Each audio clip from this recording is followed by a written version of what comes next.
நாங்கள் இருவரும் நகராட்சி ஆஃபீஸராக நடிக்கின்றோம்.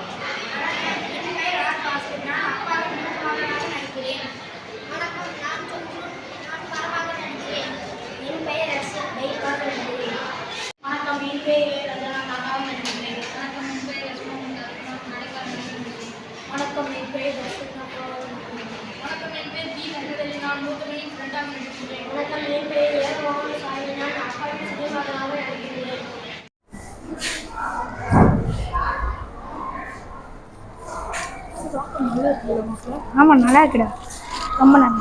ஏன் இப்படி மரத்து மேல கூப்பிட்டு போறீங்க? உனக்கு என்னய்யா, நாங்க பண்ணுவோம்யா. ஏன் இப்படி தண்ணி வேஸ்ட் பண்றீங்க? உனக்கு என்னய்யா கிழவா? இந்த கிழவு சொல்ல சொல்ல கேட்காம பண்ணிட்டு இருக்கீங்க. கம்முனே இருக்க மாட்டீங்க, போங்கடா. அடே இந்த கிழங்குள்ள இருக்க முடியாதுடா, வா நம்ம போலாம். யாராவது இங்க வர மாதிரி இருக்கு? தம்பி, இங்க முத்துசாமி வீடு எங்கப்பா இருக்குது? எங்க அப்பா வீடு தான், வாங்க வாங்க. அப்பா அப்பா அப்பா அப்பா, நம்ம வீட்டுக்கு யாரோ வந்திருக்காங்கப்பா. யாரா அது? யார் வந்தா? அப்பா தெரியலப்பா, உங்களை கூப்பிடுறாங்கப்பா. சரி, வார சொல்லு. வணக்கம் வணக்கம். மழைநீர் சேமிப்பு தொட்டியை நாங்க கட்டுற விஷயமா வந்திருக்கோம். நீங்க கட்டிட்டீங்களா? கட்டியாச்சு தெரியாதுடா, உனக்கு தெரியாதுடா, கட்டியாச்சுடா. கட்டிட்டீங்களா? கட்டியாச்சு. அவன் அப்படி டிக் போட்டுருங்க, முத்துசாமி டிக் போட்டுருங்க. சரி வாங்க, சரி வர வச்சு போங்க. இல்ல பரவாயில்ல. சரி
நீ